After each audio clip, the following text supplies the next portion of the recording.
Minasyaitonirrajim. Bismillahirrahmanirrahim. Astaghfirullah rabbi wa atubu ilaih. Walhamdulillahi rabbil alamin. Summa salatu wassalamu ala asyrafil anbiya'i wal mursalin habibina wa habibi rabbil alamin Abil Qasim Muhammad wa ala alihi at-tayyibin at-tahirin al-ma'sumin al-muntajabin.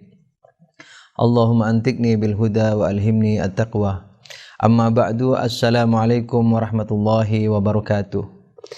Para pemirsa yang budiman di mana saja anda berada, semoga selalu dalam keadaan sehat walafiat, tak kurang suatu apapun, dan segala urusannya menjadi lancar.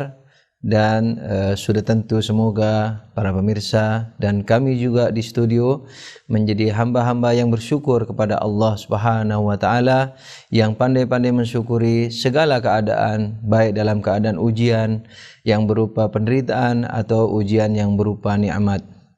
Amin ya rabbal alamin. Alhamdulillah kita dapat melanjutkan kajian kita ini, di mana sekarang adalah pertemuan kita yang ke-36. Sebagaimana biasa, izinkan saya untuk menyampaikan sebuah hadis untuk bertabaruk dan mendengarkan nasihat daripada Rasul atau para imam alaihimussalam. Dan jangan lupa di dalam pandangan Syiah atau mazhab Ja'fari atau mazhab Ahlul Bait, hadis yakni apa-apa yang diucapkan atau diamalkan oleh Rasul dan juga oleh Imam Maksum. Jadi bukan hanya terbatas kepada Rasul, dan hal itu tidak usah membuat pemirsa terkejut, karena dalam pandangan Syiah, Imam Maksum ini, imam 12 imam haruslah seorang yang maksum. Nah, kenapa harus maksum? Karena maksum dalam ilmu, dan kenapa harus maksum dalam ilmu dan amal? Karena ialah yang, atau karena merekalah yang akan mempertahankan Islam murni, atau yang kita sering dengar dengan istilah Shiratal Mustaqim.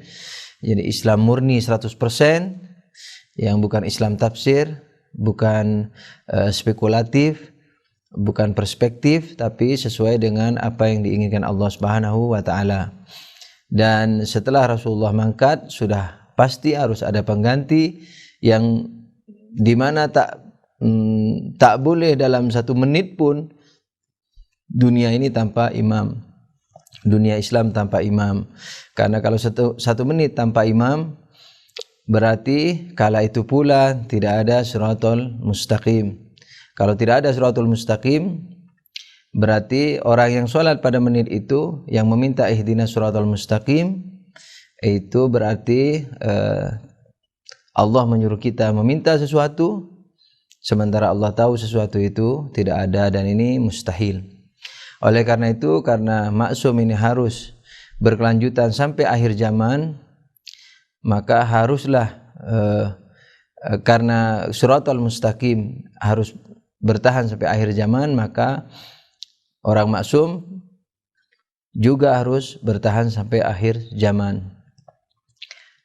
Jangan lupa maksum, yakni maksum dari kesalahan, baik dalam ilmunya atau dalam amalnya. Jadi kalau saya mengatakan hadis dari Imam Ja'far misalnya, nah itu tidak perlu terkejut, karena yang mereka katakan itu 100% benar. Sudah tentu kalau riwayatnya sahih, sesuai dengan pembahasan sebagaimana dalam peristilahan atau pelajaran hadis. Nah, jadi para imam itu menyampaikan 100% menyampaikan apa yang datang dari Allah Subhanahu wa Ta'ala. Sudah tentu kalau para imam mengambilnya dari imam sebelumnya, imam yang pertama, begitu seterusnya sampai kepada imam yang pertama. Imam yang pertama mengambil sepenuhnya dari siapa? Dari Rasulullah sallallahu alaihi wasallam, dan Rasulullah mengambil dari Allah Subhanahu wa Ta'ala. Jadi Kalau kita katakan bahwa para maksum bertahan, bukan berarti wahyu syariat terus berlanjut. Jadi bertahannya kemaksuman itu maksudnya mempertahankan 100% ajaran Allah yang disampaikan ke Rasulullah, di mana Rasulullah telah menyampaikan kepada imam pertama, dan imam pertama menyampaikan ke imam kedua, dan seterusnya. Sebenarnya para imam atau rasul alaihimussalam jami'an menyampaikan kepada seluruh umat manusia. Akan tapi yang mampu memahami secara benar 100% dan mengamalkan 100% hanyalah orang-orang yang berusaha dan berhasil mencapai tingkatan yang maksum, yang tidak salah dalam ilmu dan amalnya. Nah, mereka itulah yang kita kenal dengan imam maksum atau khalifatul rasul atau khulafaur rasyidin. Dalam pandangan Syiah, khulafaur rasyidin yakni 12 imam. Rasyid yakni lurus, tak ada satu rambut pun bengkok. Kalau bengkok sudah bukan rasyid. Ya, rasyid kecuali kalau basa-basi, diplomasi. Tapi kalau rasyid secara hakiki, yakni tidak boleh bengkok, tidak boleh salah, baik dalam ilmu dan amalnya, baik seujung rambut pun. Nah, hadis berikut ini sebagaimana pelajaran sebelumnya, kajian sebelumnya, yakni dari Imam Ali bin Abi Thalib Amirul Mukminin alaihi salam.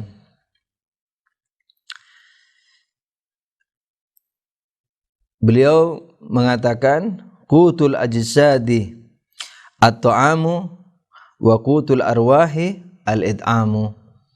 Jadi sebagaimana kalimat ini hebat sebagaimana kemarin, yakni pada pertemuan sebelumnya, di mana Imam Ali mengatakan alaika bil akhirah ya'tika dunya saghirah, hendaknya kalian memperhatikan selalu, memfalsafai selalu pekerjaan kalian kepada akhirat, pekerjaan apapun, maka dunia akan menjadi kecil di mata kamu. Imam Ali sekarang ini mengatakan qutul ajsadi at-ta'amu wa qutul arwahi al-id'amu, yakni kekuatan, kesehatan, makanan daripada badan, yakni kekuatan atau makanan daripada badan adalah makan, sementara kekuatan atau makanan daripada ruh adalah memberi makan. Nah, ini luar biasa para pemirsa sekalian. Kalimatnya pendek tapi penuh bobot. Biar diterangkan berjam-jam atau mungkin berhari-hari pun tidak cukup. Tapi sekedar untuk memberikan bayangan semampu kami sesuai dengan batasan waktu yang ada, maka izinkan saya memberikan sedikit isyarah tentang riwayat ini sebelum kita memasuki kajian utama kita, yakni strukturalisasi akhlak. Imam Ali alaihissalam mengatakan makanan daripada badan adalah makan, yakni makanan yang ada.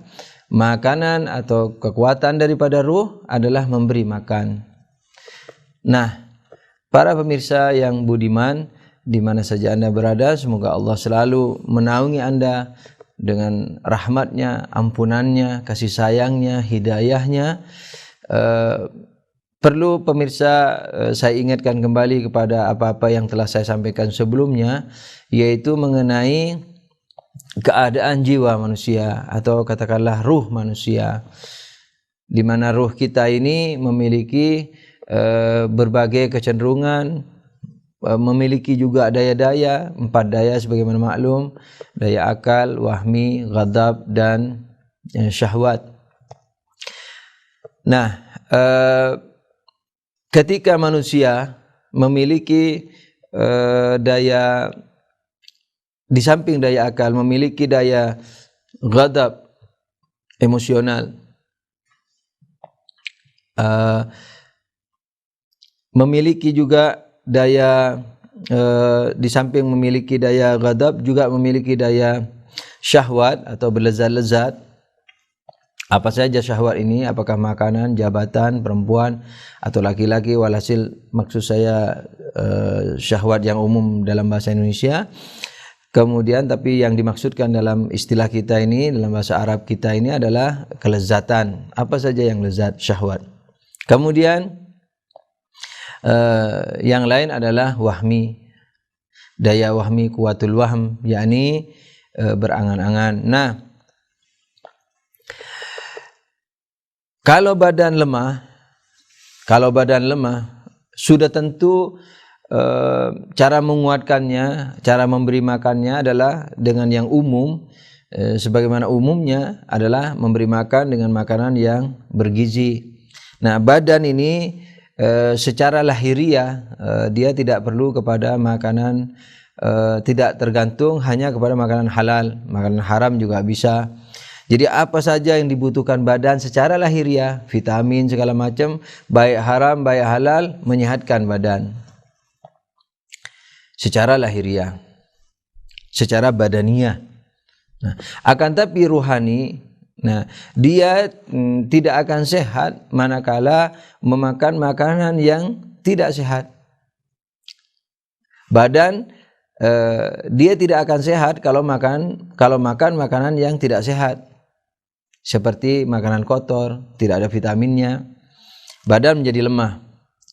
Tapi makanan yang bervitamin bagi badan menyehatkan, halal dia atau haram dia. Tapi kalau makanan rohani ini adalah harus sehat, sebagaimana badan harus vitamin, makanan rohani juga vitamin, tapi vitaminnya lain dengan vitamin badan. Apa vitaminnya para pemirsa? Vitaminnya ruh adalah yang halal. Bukan hanya halal, supaya lebih bagus vitaminnya, ketika makan harus dengan mengucap bismillah. Apalagi lebih tinggi lagi karena Allah, bukan karena kesukaan, dan seterusnya. Semakin sempurna rohaniyah manusia, maka akan semakin jadi ketika menghadapi makanan, dia akan semakin membuat vitamin kepada rohaniyahnya.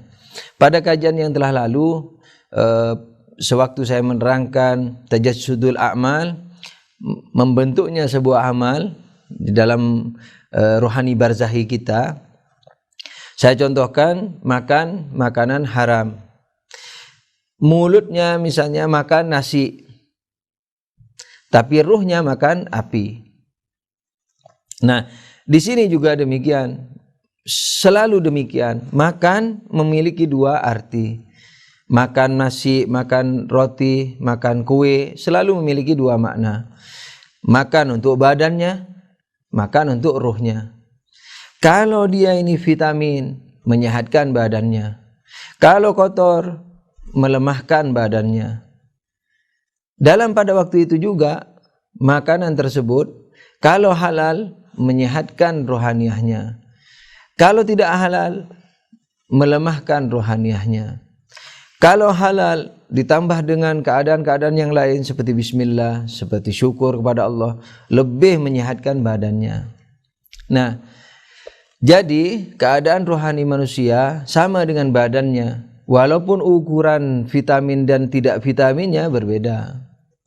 Menyehatkan dan tidak menyehatkannya berbeda. Kalau lahiriah tergantung kepada bersih dan kotornya, vitamin dan tidak vitaminnya. Kalau rohani manusia tergantung kepada halal dan haramnya. Atau yang halal pun bertingkat. Apakah pakai bismillah, apakah dengan disertai syukur kepada Allah Subhanahu wa taala, dan seterusnya. Nah, dengan mukadimah ini insyaallah kita lebih bisa memahami apa yang disampaikan Imam Ali, walaupun sekali lagi berhari-hari menerangkan riwayat ini, kita tidak akan sampai kepada maksud sebenarnya Amirul Mukminin Ali bin Abi Thalib alaihissalam. Nah, sebelum saya teruskan kepada riwayat tersebut, saya sisipkan satu mukadimah lagi, adalah makanan rohani. Kalau tadi kita lihat dari halal dan haramnya, yang halal juga bertingkat dengan bismillahnya, dengan syukurnya kepada Allah, dengan ma'rifahnya ketika makan. Jadi ulama atau aulia tidak membedakan antara misalnya sholat dengan makan. Salawat, salawat ala Muhammad. Salawat, salawat ala Muhammad. Qala Amirul Mu'minin Ali alaihi salam, afdalul imani al-amanatu wa aqbahul akhlaqi al-khiyanatu. Amirul Mu'minin Ali alaihi salam berkata, puncak keimanan adalah amanah dan perangai terburuk ialah khianat. Ghurarul Hikam halaman 2505.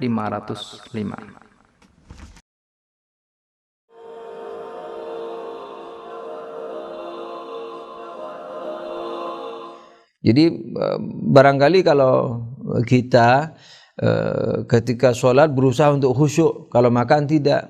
Kalau aulia sama saja, walaupun lain gradasinya, tapi sama-sama khusyuk kepada Allah. Karena makan waktu memakan itu bukan karena ingin lezat, tapi karena amanat Allah, karena perintah Allah. Allah melihatnya sekarang. Di samping itu dia juga mensyukuri nikmat yang dimakan, yang dikunyahnya, dan seterusnya. Bukan terlena kepada lezatnya, akan tapi terlena kepada kasih sayang Allah, sentuhan Allah yang dia rasakan di dalam batinnya. Nah, para pemirsa sekalian, menyehatkan badan ini, menyehatkan rohani itu bukan hanya melihat makanan halal atau tidaknya, yang halal dengan gradasinya, bukan hanya itu, akan tetapi menyehatkan rohani bisa juga dengan makanan yang lain. Apa makanan yang lain? Adalah pengorbanan. Misalnya ketika seseorang melihat, ketika seseorang melihat orang lain dalam keadaan lapar, lalu kita membantunya.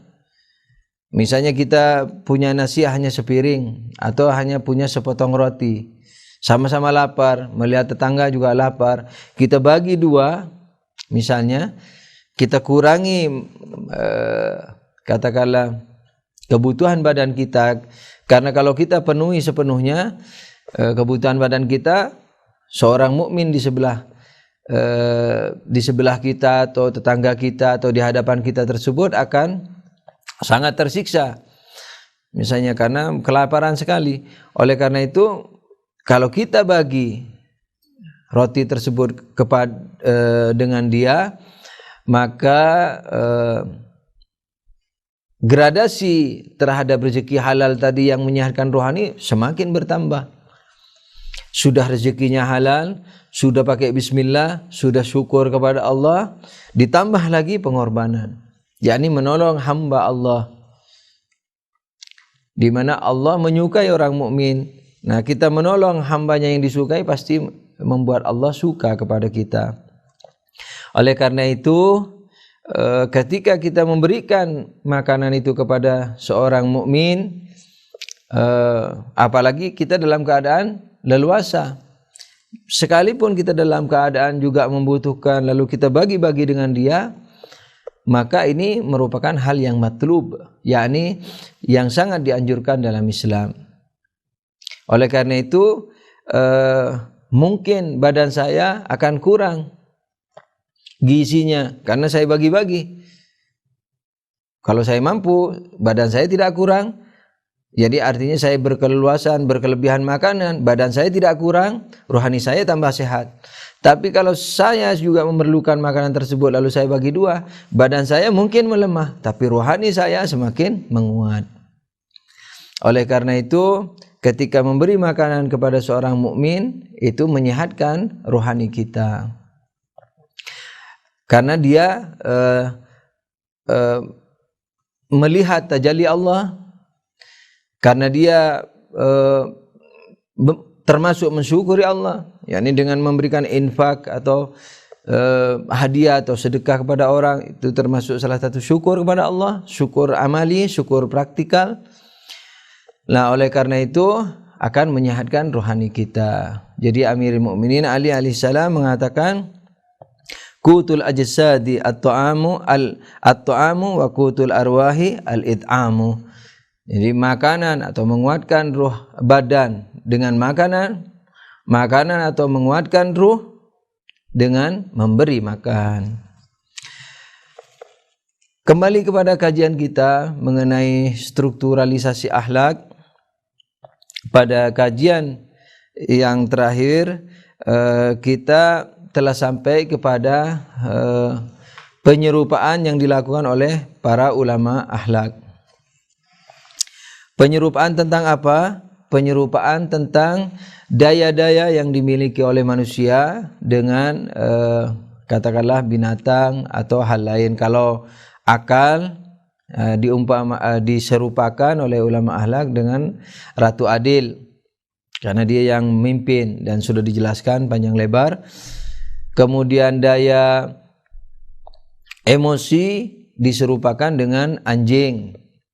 Nah, sekali lagi para pemirsa, penyerupaan ini bukan sia-sia, melainkan mengambil dari berbagai disiplin ilmu, baik secara filosofis atau secara riwayat, seperti ayat-ayat atau riwayat-riwayat yang ada dalam Islam. Dan sekali lagi saya ingatkan bahwa bentuk-bentuk, jadi amal yang membentuk pada diri manusia itu bukan di badaniahnya, bukan di jasmaniahnya, melainkan di mana? Melainkan di ruhani, di tingkatan barzakhinya. Ruhani ada manusia memiliki 3 tingkatan, badaniah, kemudian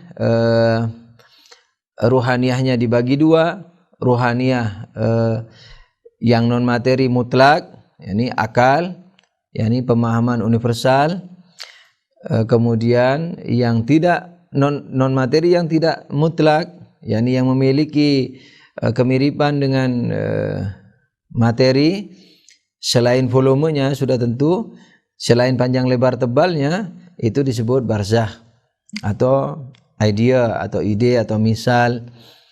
Nah, bentuk-bentuk itu tidak terjadi. Jadi bentuk amal yang dilakukan manusia tidak terjadi pada badannya, tidak terjadi juga pada tingkatan akalnya. Karena di badannya sebagaimana umum manusia sesuai dengan struktur aslinya, yakni yang berbentuk dengan 2 kaki, 2 tangan secara umum, dengan wajah seperti yang umum kita lihat ini. Nah, jadi dia tidak berubah menjadi anjing dan seterusnya. Begitu pula tentang akalnya juga tidak akan membentuk kepada anjing menjadi anjing atau babi dan seterusnya. Kenapa? Karena di sana non materi mutlak, pada tingkatan itu maksudnya non materi mutlak tidak mengenal volume dan juga tidak mengenal bentuk-bentuk atau warna-warni dan sebagainya. Kalau di barzakh hanya volume yang tidak ada, tapi bentuk, warna-warni semuanya ada, rasa juga ada. Seperti kita kalau melihat misalnya kalau bermimpi makan, bermimpi misalnya kawin, bermimpi katakanlah melihat gajah, melihat ular, bermimpi terbakar misalnya dan seterusnya. Nah, tajassudul a'mal, berbentuknya amal menjadi hakikat, sebagaimana dalam ayat Allah mengatakan, Allah berfirman, yang menggibah itu makan daging mayat manusia, atau yang makan harta anak yatim secara batil makan api neraka, atau di tempat lain, di ayat yang lain Allah menjadikan manusia misalnya monyet. Insyaallah pada kesempatan lain saya bawakan ayatnya. Allah membuat mereka membuat sebagai manusia monyet. Misalnya, nah semua ini terjadi di mana? Terjadi di tingkatan barzakhi manusia. Jadi sekali lagi jangan sampai lupa bahwa tajassudul a'mal atau berubahnya atau berbentuknya amal menjadi wujud yang hakiki itu di tingkatan barzakhiyahnya. Sebagaimana maklum ketika kita makan maka ruh kita juga mengalami perubahan. Apakah yang dimakan itu halal atau haram? Begitu juga misalnya kawin, pergaulan. Apakah badannya bergaul, ruhnya juga mengalami perubahan. Kalau pergaulannya halal, maka barokah, maka akan bercahaya. Kalau pergaulannya haram, juga demikian, membuahkan neraka dan seterusnya. Neraka dengan segala bentuk-bentuknya, apakah nanah, apakah api, apakah duri, sebagaimana yang disebut dalam ayat-ayat Al-Quran. Nah itu sebenarnya dimakan oleh manusia sejak sekarang. Yakni siapa yang melakukan gunjingan, dia makan daging manusia sekarang juga. Barang siapa makan harta anak yatim dengan batil, dia makan api neraka juga. Makan api neraka sekarang juga. Tidak menunggu yaumul hisab. Nah, tapi sekarang dia tidak mengerti kalau makan api. Dia tidak mengerti kalau makan daging manusia. Nanti di hari akhirat, ketika terbuka hijab, fakashafna ghita'aka fabasaruka al-yawma hadid. Jadi Allah sudah mencipta surga neraka itu sekarang dan sudah bekerja surga neraka itu sekarang. Maka itu Allah mengatakan engkau lengah terhadap hal ini, yakni di akhirat kelak Allah mengatakan lengah terhadap hal ini, bukan berarti belum sampai ke ini. Fakashafna ghita'aka fabasarukal yauma hadid. Sekarang kusingkap hijabmu.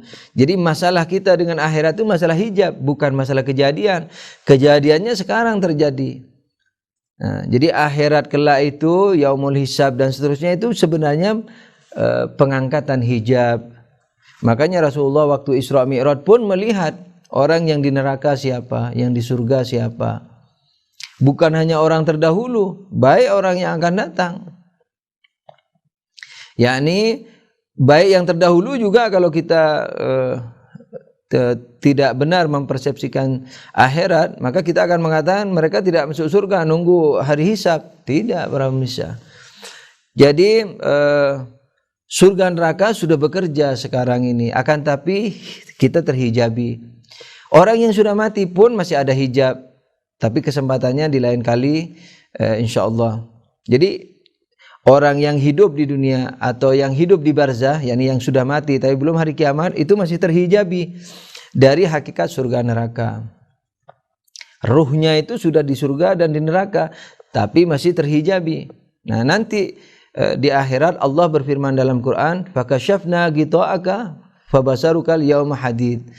Sekarang ku angkat hijabmu, maka pandanganmu menjadi kuat. Jadi diangkat hijabnya, maka akan terasa secara nyata apa itu surga dan apa itu neraka. Nah, para pemirsa yang budiman, saya sering mengulang masalah ini dibarengi dengan satu dua penguat supaya para pemirsa yang belum terbiasa mendengarkan penjelasan seperti ini bisa lebih memahami, bisa lebih meresapi. Nah, sehingga kalau kita benar memahami, maka kita betul-betul akan berhati-hati. Jadi tidak menyimbolikkan apa yang diterangkan Rasulullah. Sebab kalau kita tidak mengerti, maka kita akan mengatakan simbolik. Ketika Rasulullah mengatakan, saya waktu Isra Mi'raj melihat umat saya banyak perempuannya di neraka, umat saya banyak perempuannya di neraka, kemudian wajahnya sebagian anjing, wajahnya sebagian babi, itu dikira simbolik. karena belum masuk surga neraka, belum kiamat maksudnya. Padahal itu tidak simbolik para pemirsa. Sudah ada dan sudah bekerja, tapi masih terhijabi. InsyaAllah kita akan teruskan di pelajaran berikutnya. Semoga Allah menjaga kita dari siksanya, baik yang nampak atau baik yang belum nampak atau yang nampak. Dan mudah-mudahan Allah selalu mengampuni kesalahan kita dan memberikan taufik kepada kita kepada seluruh kebaikan. Amin ya rabbal alamin. Allahumma shalli ala Muhammadin wa alihi tahirin. Wabillahi taufik wal hidayah. Wassalamualaikum. Tuhanku, kau pimpinlah di